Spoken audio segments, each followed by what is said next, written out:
Persaingan hitam pedagang sayur. Seperti biasa Om Ras mengisahkan, Tony Everest membacakan, dan sebelum kita masuk ke selengkapnya, kita berdoa dulu ya.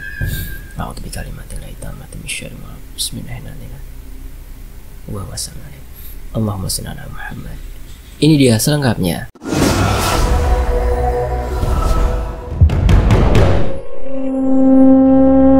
Yud, tolong ambilkan terong di dalam, ujar seorang ibu yang mengenakan bulang hajah pada seorang ABG berusia 12 tahunan yang tengah memainkan game online di smartphone-nya. Meski tengah asyik bermain game online, ABG laki-laki yang bernama Yuda itu tetap sigap melakukan sesuatu yang disuruh oleh ibunya tersebut. "Berapa, Mah?" ujarnya bertanya. "Bawa samuaan, bawa semuanya." "Inggih, Mah." Sekeranjang ukuran sedang terong ungu itu Yuda bawa keluar. Terlihat di luar, ibunya tengah melayani para pembeli yang sudah berjejer memilah sayuran segar. "Bu, cabai rawit dan tomatnya 5.000, sama kacang kecambahnya 2.000, labu 2.000, dan jagung yang belum dikupas 1, ujar pembeli. Wajah ibu penjual sayur itu tak pernah lepas dari senyuman ramah ketika melayani pembeli, dan lagi harganya lebih murah dari yang lain. Mungkin sebab itulah toko sayurnya tak pernah sepi.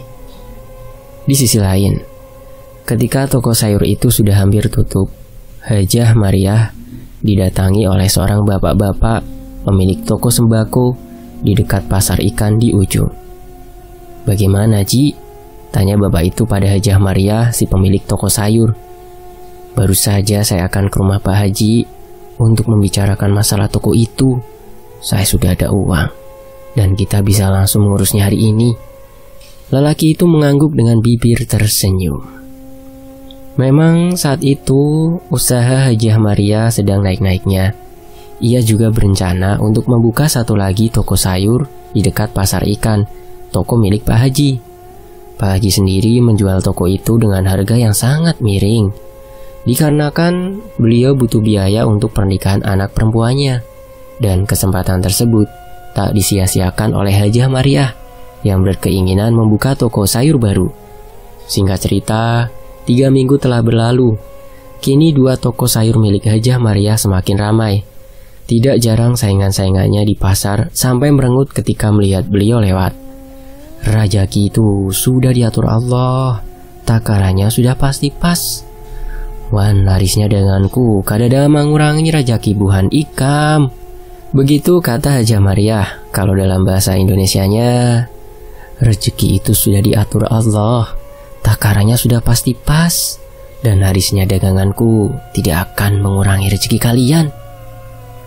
Hari itu, Hajah Mariah merasa kurang enak badan. Sejak kemarin sore setelah pulang dari pasar, kepalanya mulai terasa pusing.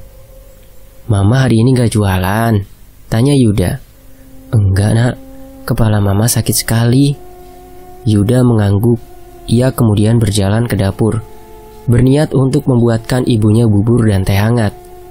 2 gelas teh hangat ia buat, dan 1 gelasnya Yuda bawa ke teras rumah di mana ayahnya sedang duduk berjemur. Ayahnya Yuda ini mengalami stroke dan sudah 2 tahun tak bisa bekerja. Walau sekarang keadaannya sudah lumayan baik, beliau sudah mulai bisa berjalan meskipun masih sedikit kaku. Jadi setelah suaminya sakit, Hajah Mariah lah yang menjadi tulang punggung keluarga. Untungnya beliau memiliki seorang anak seperti Yuda yang mau membantu orang tua. Berjalan-jalan bersama teman-teman seumurannya pun Yuda batasi, padahal ibunya sama sekali tak melarang. Pikiran Yuda lebih dewasa dari usianya. Keesokan paginya, Hajah Mariah berangkat ke toko sayurnya diantar oleh Yuda.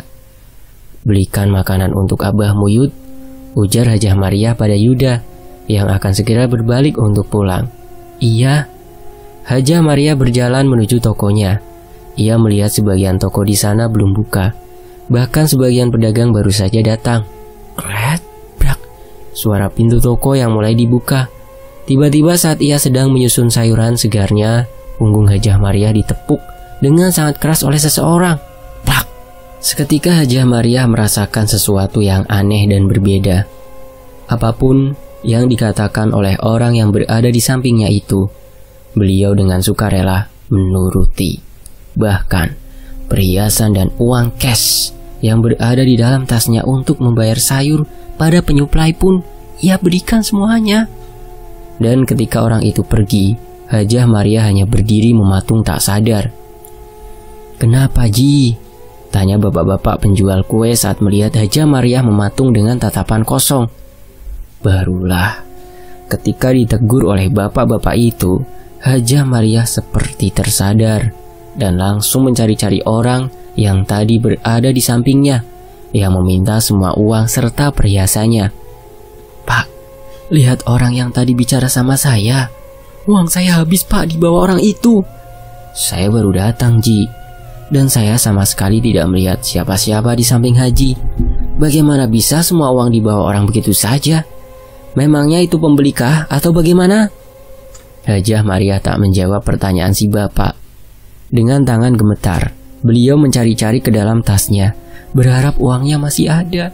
Namun percuma saja, tak ada sepeser pun uang di dalamnya. Hajah Maria terduduk. Wajahnya seketika seperti menahan tangis. "Ya Allah, uangku, emasku habis," ucap Hajah Maria mulai terisak. Beberapa pedagang yang baru datang mencoba untuk menenangkan Hajah Maria. "Kena hipnotis sepertinya. Memang akhir-akhir ini kasus hipnotis sedang marak-maraknya terjadi," celetuk salah satu pedagang beras yang ikut menenangkan Hajah Maria.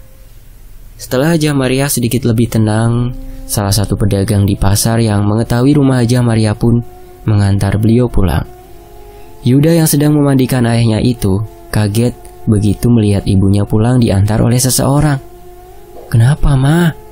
Mamamu kena hipnotis," ujar orang itu memberitahu pada Yuda.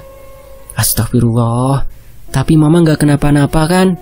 tanya Yuda cemas seraya memeriksa kaki dan tangan ibunya. "Tidak apa-apa, bagaimana? Semua uang dan emas Mama habis, Yud, habis. Harta dan uang bisa dicari lagi, Ma. Yang penting sekarang Mama tidak terluka atau disakiti oleh orang tersebut. Tapi Yud, uang itu juga yang akan membayar sayur-sayur Mama, membayar tagihan. Kau tahu, Mama rugi besar, Yud. Mama akan lapor polisi." "Mama tenang dulu. Untuk kasus Mama sekarang, rasanya sulit karena kasus hipnotis, Ma. Mama yang menyerahkan barang-barang berharga milik Mama ke orang itu. Dan lagian Mama tidak punya bukti untuk melaporkan ke polisi." Hajah Maria memicit kepalanya yang terasa berdenyut-denyut. Kalau tertangkap pun mereka tidak akan mengembalikan uang milik Mama. Jadi sekarang Mama harus tenang dan sabar. Ini ujian Allah untuk Mama. Yuda yakin insya Allah di balik semua ini ada hal terbaik yang sedang Allah persiapkan untuk Mama. Mama sabar ya." Hajah Maria menangis terseduh-seduh. Memang jumlah kumpulan perhiasan dan uang yang hilang itu sangat banyak, sehingga siapapun jika berada di posisi beliau pasti akan merasakan hal yang sama. 3 hari telah berlalu. Karena sekolah masih liburan, Yuda pun menggantikan ibunya untuk menjaga toko sayur. Meski awalnya ia sedikit kesulitan melayani pembeli yang mengantri, tapi Yuda cukup senang karena bisa membantu sang ibu. Sebelum menutup toko sayur ibunya, Yuda membersihkan sekeliling toko dari sayuran yang sudah busuk. Ia mengumpulkan sayuran busuk ke dalam plastik agar nanti petugas kebersihan lebih mudah untuk membawanya.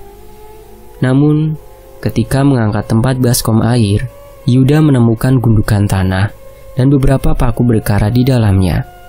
Ia yang tak menaruh curiga apapun terhadap gundukan tanah dan paku berkarat itu, lantas menyapu dan membuangnya. 2 hari setelah itu, toko sayur milik Hajah Maria mulai dikerubungi banyak lalat. Bahkan, sayuran segarnya pun berulat. Ulatnya kecil dan berwarna putih susu. Ujung ekor berwarna kuning. Bentuk dan warna yang aneh. Tidak seperti kebanyakan ulat sayur pada umumnya, yang berwarna putih atau berwarna hijau. Yuda yang saat itu menemani ibunya berjualan, merasa aneh karena sayur-sayur segar yang baru dipetik itu terdapat banyak ulat. Bahkan Hajah Maria terpaksa harus mencuci sayur-sayur tersebut agar ulat-ulatnya hilang. "Terongnya banyak yang busuk, Ma. kata Yuda seraya memperlihatkan beberapa terong ungu yang sudah mulai membusuk itu pada ibunya. Hajah Mariah menarik nafas panjang. Padahal ia membeli sayuran itu masih di petani sayur langganannya. Ketika dicek sebelumnya pun, sayur-sayur itu masih sangat bagus dan segar karena memang habis dipetik langsung dari kebun. "Bagaimana ini, Ma?" tanya Yuda. "Yang busuknya dibuang saja, Yud." "Tapi banyak sekali nih, Ma. Lagian yang busuknya ya separuh bagian lainnya masih bisa dimakan. Jual murah saja, Ma." "Jangan, Yud, kamu buang saja ya." Yuda menghela nafas panjang. Ia tahu ibunya sudah pasti rugi hari itu. Seorang pelanggan tetap toko sayur itu datang untuk berbelanja mingguan. Seperti biasa, Hajah Mariah dengan wajah tersenyum dan ramah menyambut pembeli tersebut. Cabai rawitnya 5.000, tomatnya 5.000, kacang panjangnya 5.000, kolnya 10.000, sama daun bawangnya 5.000, dan kangkungnya seikat, ujar si pembeli seraya memilih-milih kangkung yang berada di depannya. Namun ketika salah satu ikat kangkung diangkat, ulat-ulat putih berekor kuning itu berjatuhan, membuat kaget si pembeli. "Uma, waduh, banyak sekali ulatnya. Ulat apa ini?" ujar si pembeli seraya bergidik dan langsung menaruh kembali kangkung tersebut. "Saya tidak jadi ambil kangkungnya, Bu Hajah. Yang tadi saya sebut saja." Setelah membayar sayur-sayurnya, pembeli itu berpindah ke toko sayur yang tak jauh dari toko Hajah Mariah. Pelan namun pasti, setiap pembeli yang tidak jadi berbelanja di toko Hajah Mariah langsung lari ke toko sayur lainnya. Bahkan yang lebih parah, tidak hanya satu tokonya yang mengalami hal seperti itu, tapi kedua tokonya sama-sama mengalami kerugian. Kedua toko milik Hajah Mariah yang beberapa hari ini benar-benar mengecewakan dengan keberadaan ulat dan lalat di sayur-sayurnya, ujar salah satu pembeli yang singgah di warung nasi Ma Alwi. "Iya ya, padahal biasanya sayur di tempat Bu Hajah Mariah itu segar-segar dan murah." "Murahnya tetap, Bu, tidak berubah harga. Cuma banyak ulat dan lalat di sayur-sayurnya." "Nah, ini siapa yang mau beli sayur-sayur berulat dan busuk seperti itu? Iya kan?" Berapa jadinya, Bu?" tanya Yuda pada ibu pemilik warung. Seketika membuat orang-orang yang membicarakan tentang toko ibunya tadi langsung diam. "Tukar, terima kasih," ucap Yuda seraya berbalik dan berjalan menuju ke arah toko ibunya. Sesampainya di dekat toko sang ibu, Yuda melihat ada seorang ibu-ibu yang marah dan menunjuk-nunjuk ke sayuran ibunya. "Kalau tidak niat jualan, tak usah jualan lah. Ini sayur busuk malah dijual." Melihat ibunya sedang adu mulut dengan orang itu, ia lantas berlari menghampiri. Ibu jangan seenaknya memarahi ibu saya.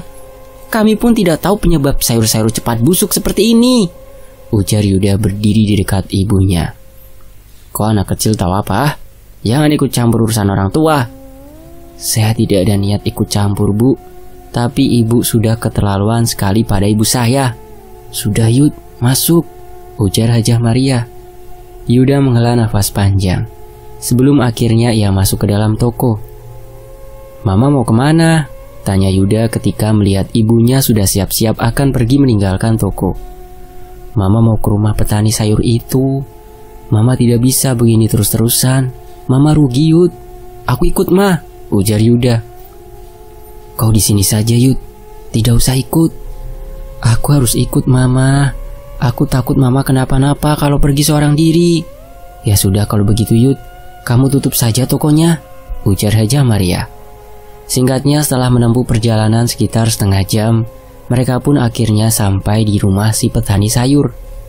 Hajah Mariah melihat seorang wanita muda dengan menyiangi sayuran di teras rumah sambil menonton film dari YouTube. Ketika Hajah Mariah mengucapkan salam, si wanita muda itu langsung mematikan layar handphonenya. "Mau cari siapa, Bu Haji?" "Ayahmu ada." "Ada, tapi beliau lagi di kebun." Sesaat setelah menjawab pertanyaan Hajah Mariah, si wanita itu lalu memanggil nama seseorang. Dan keluarlah seseorang anak laki-laki berusia 8 tahunan. "Ding, coba kamu panggil Abah di kebun. Katakan ada orang yang mencarinya," ujar si wanita pada sang adik. Tanpa disuruh 2 kali, anak laki-laki itu langsung berlari tanpa sendal menuju jalan setapak yang akan membawanya ke kebun. "Mari masuk, Bu Haji," kata si wanita muda mempersilahkan. Rumah itu tidak terlalu besar, tapi sangat rapi dan wangi. Seorang gadis berusia 12 tahunan keluar dari dapur, membawakan 2 gelas es sirup. Hajah Mariah memuji gadis itu, membuatnya seketika tersipu malu. Tidak berapa lama, petani sayur dan anak lelaki tadi pulang. Sebelum masuk ke dalam rumah terlebih dulu, petani sayur itu mencuci kaki dan mengganti bajunya. Setelah mengobrol basa-basi ringan, Hajah Mariah mulai mengatakan penyebab dirinya datang ke rumah itu. Si petani sayur tampak mengerutkan alisnya. "Sayur-sayur yang saya antar ke tempat ibu adalah sayur-sayur segar semua, Bu.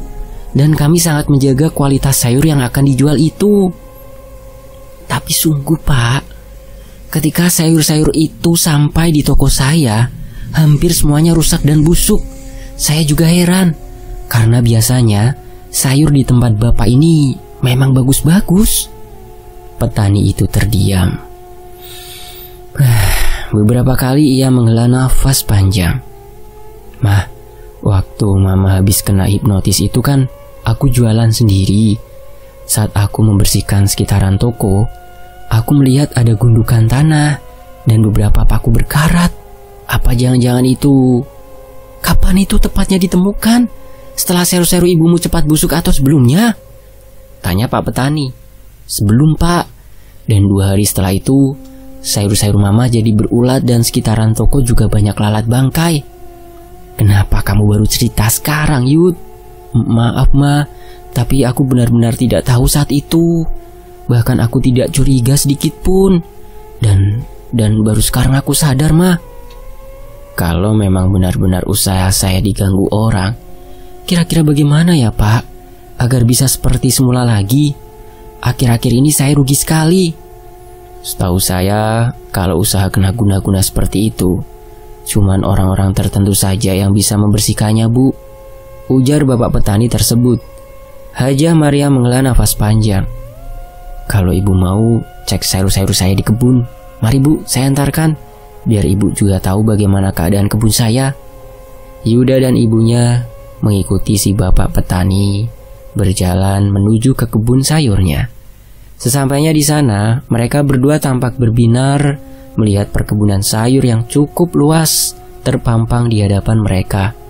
Sayuran hijau di kebun itu sangat segar, dan buah tomat serta cabai rawit terlihat merah ranum menggantung di setiap dahan kecilnya.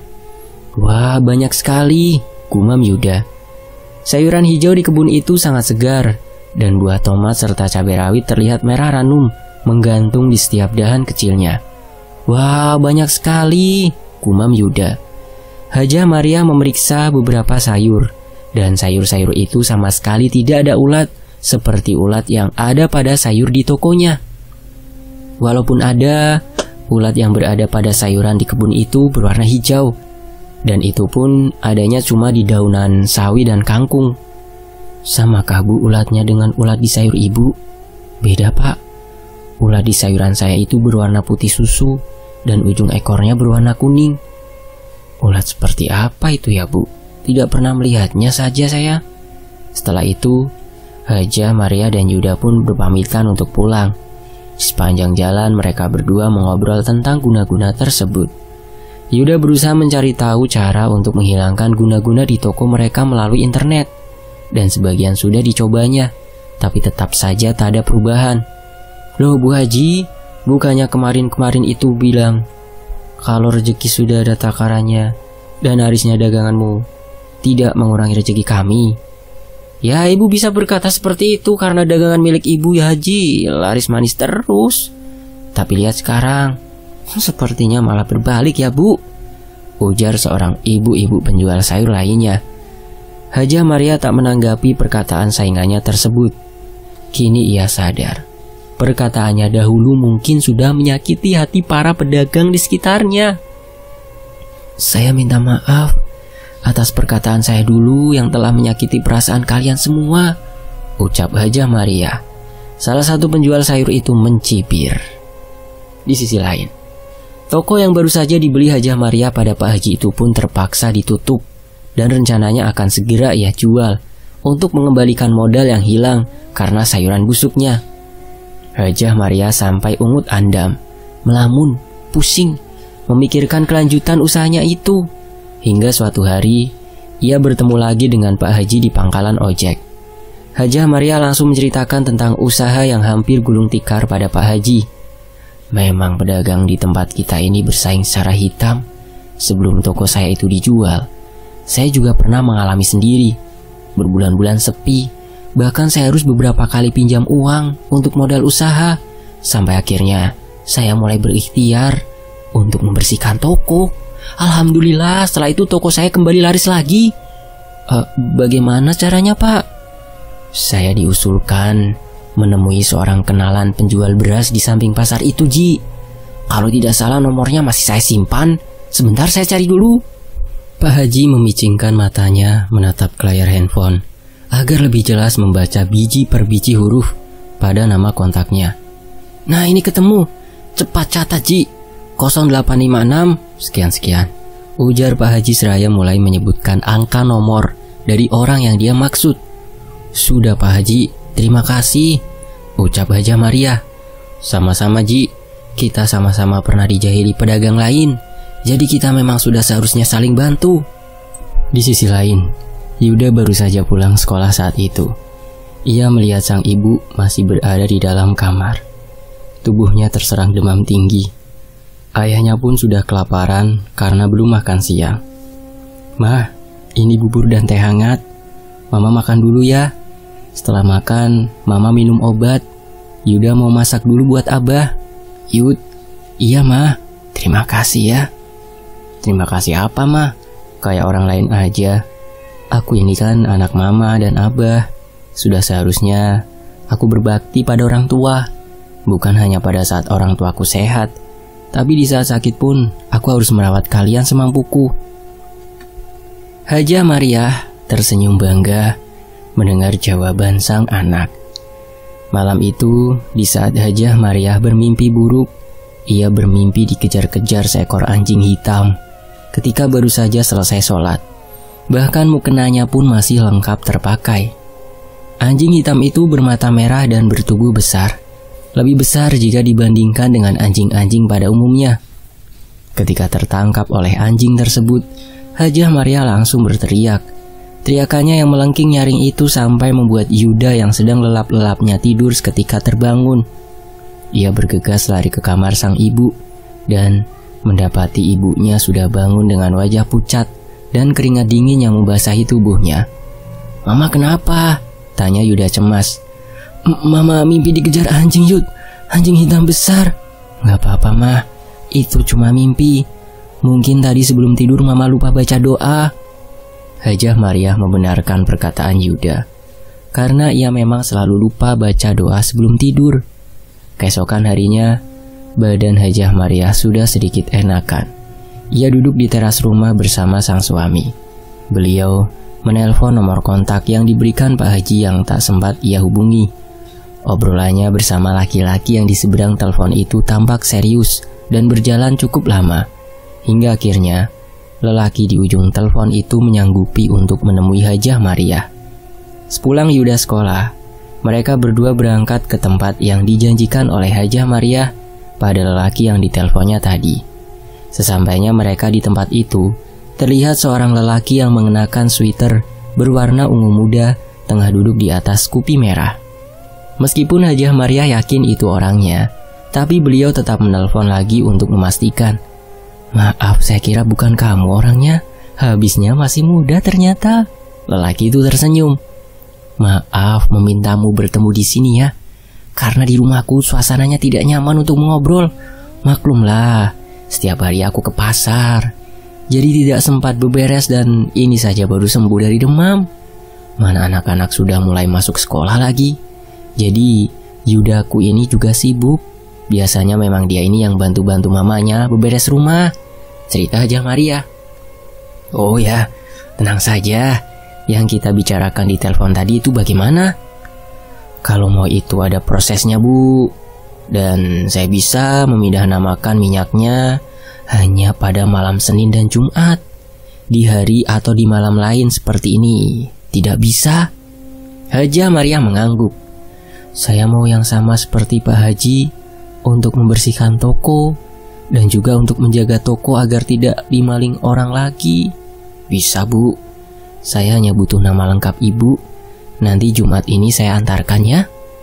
Hajah Maria pun kemudian memberikan catatan nama lengkapnya pada lelaki itu. Oh ya, ada satu hal lagi yang mau kutanyakan.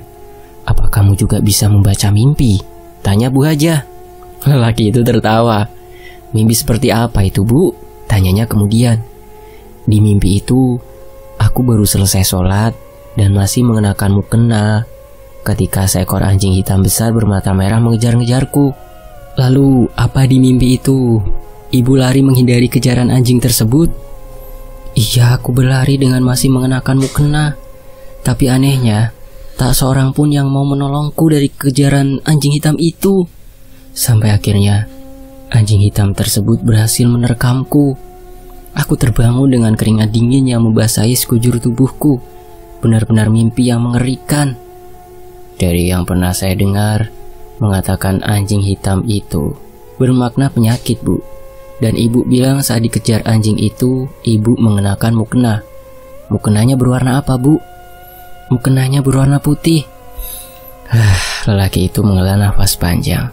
Maaf sebelumnya, bukan maksud saya menggurui ibu. Tapi mulai sekarang ibu harus rajin-rajin beribadah. Usahakan ketika kita sudah berada di atas sajadah, buang dan lupakan apapun pikiran-pikiran yang mungkin akan terbawa dan terpikirkan saat sepanjang sholat, yang mengakibatkan sholat menjadi tidak khusyuk. Saat sholat kita tidak khusyuk, sesuatu yang jahat akan sangat mudah masuk. Itulah kebanyakan ada yang mengatakan, saya sudah sholat 5 waktu, ibadah lancar, tapi kok tetap saja bisa terkena guna-guna, sihir, santet, dan lain-lain. Padahal sebabnya ada pada di diri kita sendiri. Ujar lelaki itu. Benar sekali. Aku kalau sholat itu malah sering memikirkan macam-macam. Memikirkan segala tagihan, memikirkan mau masak apa dan lain-lain. Aku sendiri pun sudah berusaha untuk tidak memikirkan apa-apa, tapi tetap saja terpikir. Ibadah adalah kewajiban, tapi kalau dilakukan tanpa keikhlasan atau setengah-setengah, itulah yang mengakibatkan kita jadi kurang fokus atau khusyuk. Coba nanti ibu lakukan dengan ikhlas, bukan semata-mata hanya untuk memenuhi kewajiban. Pasti ibu akan tahu perbedaannya. Setelah mengobrol panjang lebar, Hajah Maria lalu berpamitan untuk pulang. Singkat cerita, hari Jumat yang dinanti pun tiba. Hari itu Hajah Maria sengaja tidak berjualan karena ingin bertemu si lelaki tempo hari. Karena sebelumnya sudah di Sherlock oleh Yuda. Sekitar jam 8 pagian ia datang ke rumah Hajah Maria. Nanti ibu lakukan seperti yang saya katakan waktu itu. Rumah dan toko ibu bersihkan semuanya, ujar lelaki tersebut seraya memberikan 3 botol kecil minyak.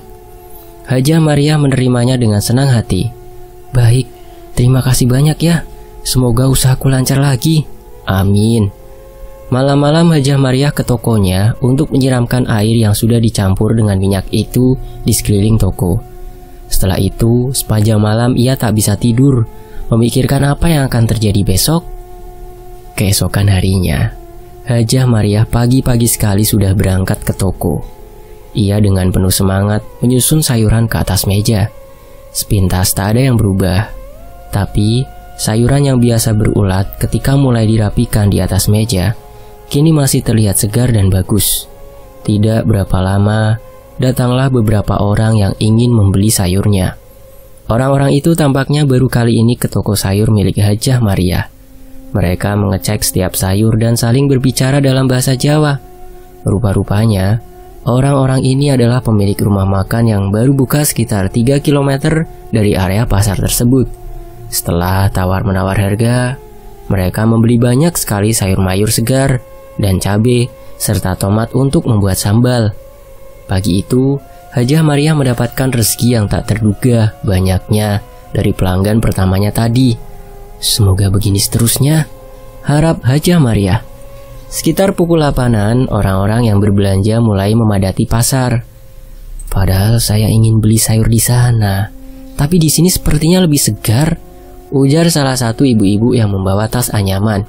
Iya, di sini lebih murah dan sayur-sayurnya juga segar-segar, sahut yang lain. Alhamdulillah, hari itu ulat dan lalat yang sebelumnya ada di sayur dan di toko sudah tidak ada lagi.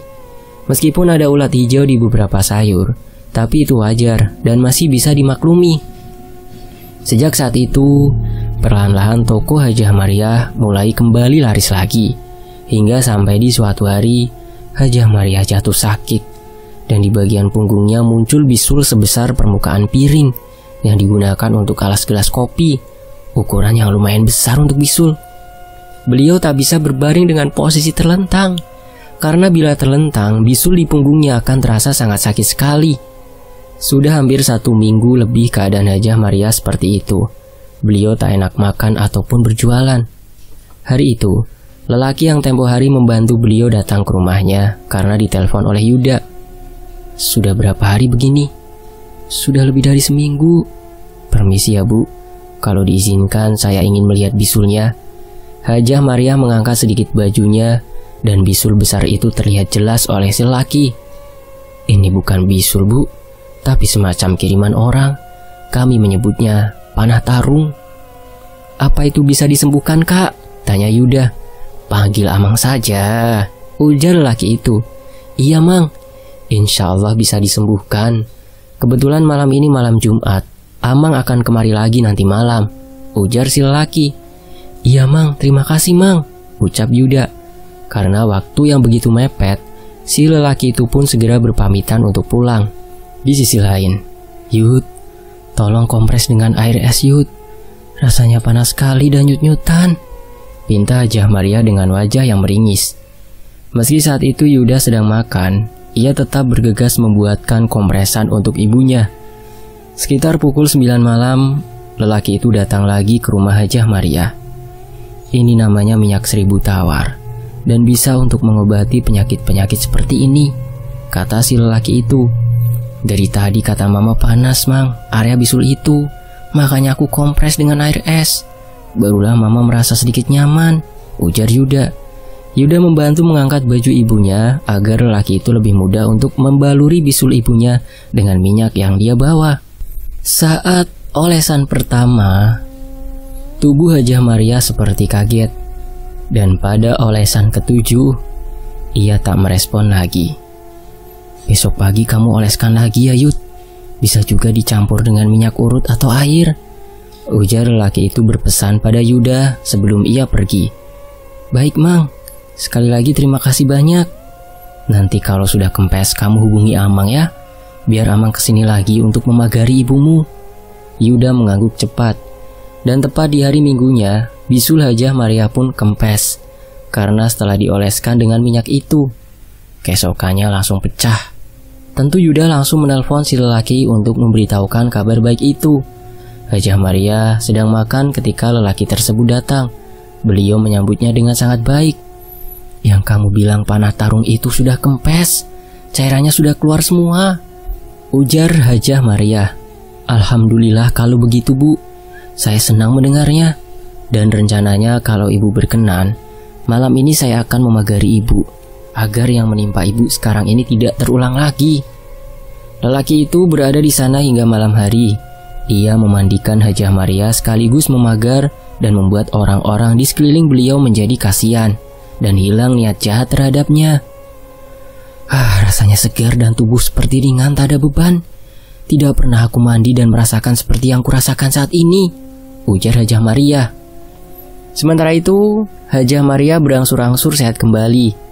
Dan hari itu, ia mulai berjualan lagi setelah cukup lama tutup. Kemana saja Bu Haji? Tanya pemilik rumah makan yang sudah menjadi langganan di toko Hajah Mariah.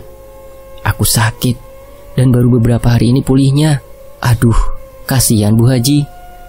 Dan hingga cerita ini ditulis, toko sayur milik Hajah Mariah masih seperti dulu, laris manis setiap hari. Alhamdulillah. Dan kisah ini selesai. Teman-teman tahu siapa lelaki tersebut? Komen ya. Dan Tony FS mengucapkan banyak terima kasih untuk Om Ras Dan tentunya untuk teman-teman yang sudah menyimak kisah ini di sini, semoga bermanfaat. Saya pamit, wassalamualaikum warahmatullahi wabarakatuh. Mohon maaf kalau ada salah kata dan intonasi yang kurang berkenan di hati teman-teman. Alhamdulillah, sampai jumpa di kisah lainnya. Tetap di Tony FS.